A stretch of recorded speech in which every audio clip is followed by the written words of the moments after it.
Coach Sanders posted up, said he high step with it. Colorado's football student athletes, second highest term GPA in CU football history. 3.25 cumulative GPA. What a leader right there. That's what you call a leader of men. All the talk out there, all the naysayers. This is the facts. This is the reality. All the haters out there saying he ain't a leader, he ain't this, he's not about character development. He's just out there he's mercenary business. This is what really matters. Second highest term GPA in college in Colorado University football history, like forever. I mean, when Matt was there, when my guy Joe Klatt was there, when all the OGs was there, second highest ever. That man in his second year. Shout out to Coach Prime. He should get nothing but flowers on this show. JB, take it away. So he's not quite as high as I was in my school, but he did a good job. Here's the perspective I want to put this into. This is not the normal GPA-led programs across America anymore. We're not going to just talk Colorado. I commend Deion and what he's done there with the mercenary business that this is. But let's be fair. Let's be honest. This is now kids transferring in their school with a set GPA as well from another institution out of the portal. This is the fact. This is how it works. So when you get a kid that comes into a school and let's say he has a 2.75, that is already added into the classes that these kids are taking. And by the way, the kids that he's getting are also leaving with bad GPAs. And then you bring in kids that already have good GPAs is going to boost your football roster GPA. You know how this works, Smitty. You know how Ball State was. You know how all schools do. We all floss our GPAs as football coaches and players. This is what we want to do. So it works. It's a very weighted system. So I would love to know what the actual players, the actual guys that are going to be on the football field actually have, because it's a very skewed. And this is not just Colorado. This is everywhere. And I'm not going to hate on his GPA or any of that. There's no reason to, or no proof of it. I just want to be clear and show everybody how it works. This is a very, very skewed and weighted system across America. It's not just Colorado. So the transfer portal has allowed a lot of teams. If you notice, every school is posting their GPAs being very, very high right now. It's because of the number of kids and this fast rate transfer that is allowing this to happen. There is no more, I have you 4 years, Smitty, and this is our GPA no more. We don't have it no more. It doesn't work that way no more. I would be curious to do a deep dive into these universities and see what the true GPA is of the players that are playing on the field and the ones that have been there longer than 2 years, because these are all kids that have been there a semester. So please understand that's how this works. So of course you're going to see that and bring that out there. So it's good to show. It's good to have. We all want high GPAs as football players because we are also always known as the dumb jocks to the other student body members. And in fact, I've always had high GPAs with my players, and I get them for 18 months, and they're the same player for 18 months. So the GPAs are skewed and weighted. So you have to understand how it works. So I'd be curious. Control what you can control, though. I hear what you're saying. Like, but with that being said, still shout out to all the coaches, though, not beyond Colorado, whose team is having high caliber guys and with high GPAs, because regardless, and we're either recruiting guys, bringing guys in who are smart and got good GPAs, or you're growing the guys who've been there. Regardless, you got a smart team, evidently. So regardless, still shout out to them. You got to control what you can control. The situation, the college environment is different now.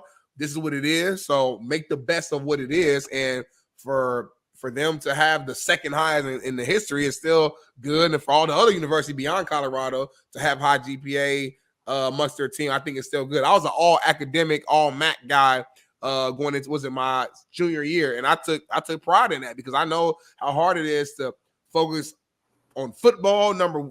Be real is number one. And then and then still have to focus heavily on school and to excel on both. I was all MAC on the football field and all MAC in the classroom. So I took pride in that as an athlete. So I still shout out to those students first and the coaches for creating an environment that, ensures greatness on both sides. Yeah, the problem is too, like I was talking to some D1 coaches and they're like, JB, this is the easiest we've ever had as far as class check, school, because now what's happened is, and it's very interesting, no one will talk about on mainstream media, what has happened from the 4-year level now with the transfer portal. What happens is when these collectives pay these kids a lot of money, they become celebrities on campus. So when you're a celebrity on campus, guess where you go? Online. So there's a lot of online classes being taken that, and and I know, some online classes are hard, but let's be honest, we're not putting football players in hard online classes for a reason, and that's just fact. And online classes are very skewed and weighted as well. So like when we take a lot of online classes, and this is coming from 4-year college coaches right now, they're like, dude, class checks have been eliminated for the most part. We don't have to do the grind that we used to do. So online is very skewed, and GPAs have all blossomed across the country because the portal is really. I would love to see the portal kids' GPAs.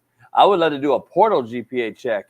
I bet you that shit would be real telling because it's just it's a different world, Smitty. That's all I'm saying. It's a very, very different world now, and it's very, very viewed. But we come on here. I critique the whole Prime University thing all the time, but we wanted to give a shout out to his GPA 3.0, so we want to shout that out. It is what hey, you're hilarious though. That's all I'm gonna say. You're hilarious. You're funny. You're funny as hell.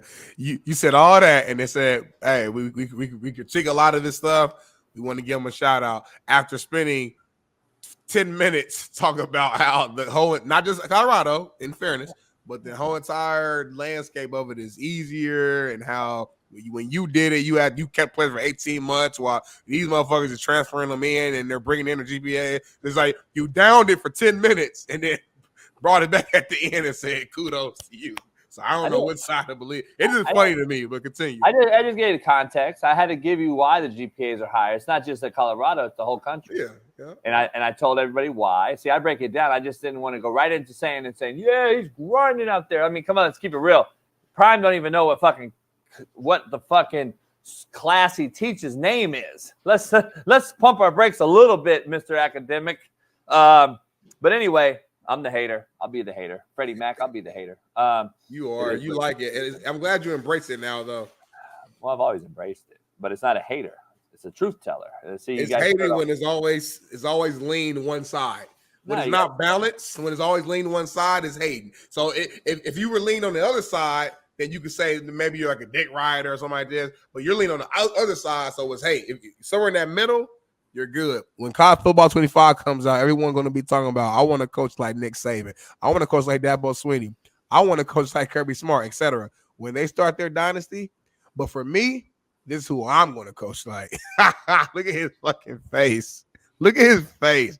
You thought you were so scary in this picture too, didn't you, JB? You thought. Just me regular. Down. It's just regular. This is a going around, I guess. People have been sending me this crazy shit, I bet. And there's a video out there, too, of me that I reposted yesterday. So, listen, a TikTok video is being made of me. It always is. Making money off your name. Everybody is. They're making money like crazy, and I don't get a dime. And so then, guess what? Here's the cold part, though, dog. I reposted that shit on my TikTok. Yeah. They took it down. What? They took it down. So I appealed it and said, this is me, you fucks. And they said, no, it's not original content. What? So this motherfucker could make money on me, and it's me you're using. And you ban me and you fucking delete my shit?